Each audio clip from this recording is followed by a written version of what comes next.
दोस्तों, एक जैसे कर्म गति टारे नहीं टरी, कर्म गति टारे नहीं टरी, ये विधि का विधान है सर।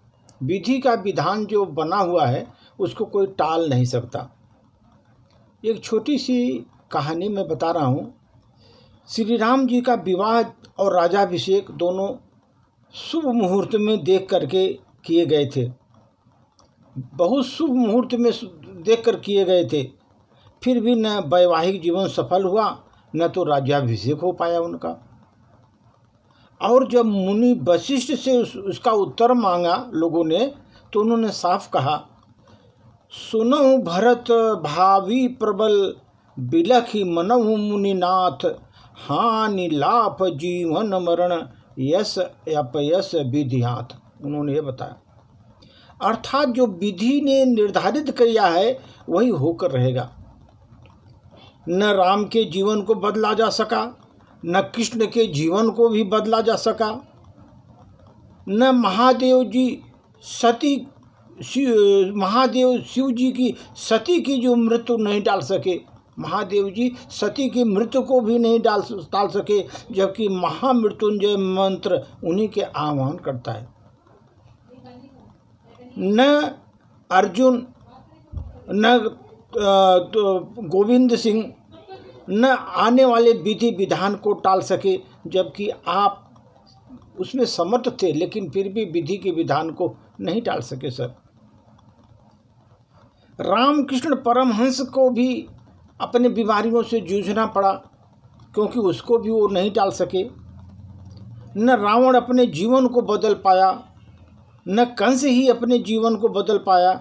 दोनों के पास बहुत अपार शक्तियाँ थी, फिर भी कुछ नहीं कर पाया, क्योंकि विधि के विधान के सामने उसका कुछ चल नहीं पाया। एक पौराणिक कथा है सर, उसके अनुसार भगवान विष्णु गरुड़ पर बैठकर कैलाश पर्वत पर गए।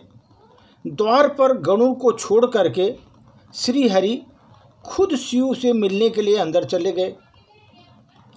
तब कैलाश की प्राकृतिक शोभा को देखकर गरुड़ मंत्रमुग्ध थे।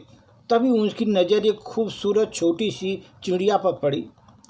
चिड़िया कुछ इतनी सुंदर थी, गरुड़ के सारे विचार उसकी तरफ आकर्षित होने लगे। सर, उसी समय कैलाश पर्वत पर यमदेव जी पधारे। अंदर जाने से पहले उन्होंने उस छोटे पक्षी को आश्चर्य की दृष्टि से देखा। गरुड़ समझ गए कि उस चिड़िया का अंत निकट आ गया है और यमदेव कैलाश से निकलते ही उसे अपने यमलोक को ले जाएंगे। इसलिए गरुड़ को दया आ गई। इस छोटी सी सुंदर चिड़िया को मरता हुआ नहीं दे सकते थे, और अपने पंजों में दबाया और कैलाश से हजारों कोस दूर एक जंगल के चट्टान पर छोड़ दिया और खुद वापस कैलाश पर आ गए। आखिर जब यम बाहर आए तो गरुड़ ने पूछ लिया कि उन्होंने इस चिड़िया को इस तरह आश्चर्यचकित निगाहों से क्यों देखा। यमदेव जी बोले, गरुड़ जी, जब मैंने उस चिड़िया को देखा तो मुझे ज्ञात हुआ कि वो चिड़िया कुछ पल बाद यहाँ हजारों कोस दूर एक नाग द्वारा खा ली जाएगी। वो चिड़िया हजारों कोस दूर एक नाग द्वारा खा ली जाएगी। मैं सोच रहा था कि इतनी जल्दी इतनी दूरी कैसे तय कर पाएगी, पर जब यहाँ नहीं है तो निश्चित ही मर चुकी होगी। गरुड़ समझ गए कि मृत्यु टाले नहीं टलती सर, मृत्यु टाले नहीं टलती। चाहे कितनी भी चतुराई किया जाए, लेकिन मृत्यु टाले नहीं चलती। जिस समय मृत्यु होना है उस समय होकर ही रहेगा, उस समय चतुराई नहीं चलती। इसलिए तो कृष्ण कहते हैं, करता तू वह है तो तू चाहता है, परंतु होता वह है जो मैं चाहता हूँ। कृष्ण ने बोला कि करता तू है और जो तू चाहता है, परंतु होता वह है जो मैं चाहता हूँ। करता तू वह है जो मैं चाहता हूँ, फिर होगा वही तो तू चाहता है।